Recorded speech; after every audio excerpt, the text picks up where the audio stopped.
Fire Prevention Week, and we're learning all about lithium-ion batteries and how to buy, charge, and dispose of them safely. Yeah, lithium-ion batteries, not something that's been part of the fire prevention conversation in years past, but they are everywhere these days. The National Fire Protection Association says most of our home electronics, smartphones, laptops, toys, and more are powered by these batteries. So how can you stay fire aware? Joining us today is NFPA Director of Public Education, Kelly Ransdell, to talk about the week and this year's theme. Kelly, good morning.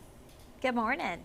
So tell us about this. Charge into fire safety, lithium-ion batteries in your home. That's the theme for this year's Fire Prevention Week. Why is that your focus? Well, it's everywhere in our homes, and you mentioned it could be kids using things all the way to older adults. So pretty much anything rechargeable that you have, they certainly are lightweight and they're very portable, but they do have a fiery side, and so we want to make sure that we can live with them safely. So what should we look for when buying products that include lithium-ion batteries? How do we stay safe? Well, it's important that you buy listed products, and that means that it has a safety certification mark. So it may be something like UL or ETL. There's about 100 of these marks that are available in North America, but that makes sure that they've met minimum safety standards. So cheaper is not always better. You want to do your research. Interesting. Yeah, one of those, if the price seems too good to be true. It might be too good to be true. Cutting costs other ways. Well, we do see a lot of issues with these batteries at times when they're charging. That can pose a fire risk. How do we make sure we're doing that safely? You want to always make sure you use the cord that came with the device. Now, if you lose it, you will need to go and find one that has been certified or manufactured for it. It is important that you don't use off-brand chargers.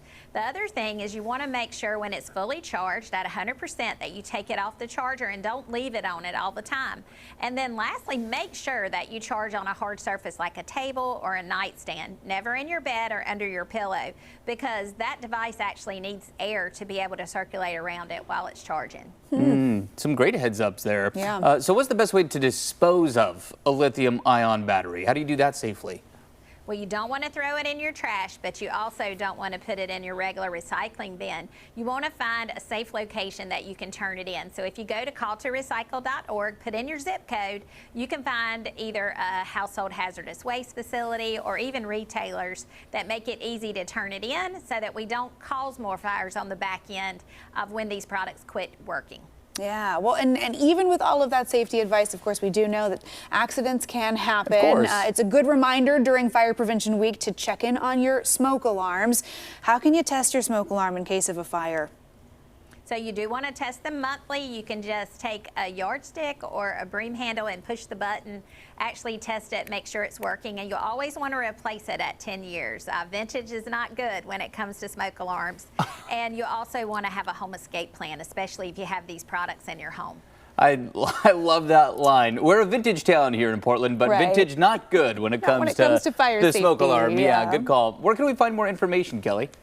If you go to fpw.org, you can see our video and also safety tips around this. Thanks for bringing it out to Portland. Well, thank you for some good reminders here to keep everybody safe. We appreciate your time. Hey, if you want to learn more about Fire Prevention Week or in particular lithium battery fire safety, find this interview on coin.com.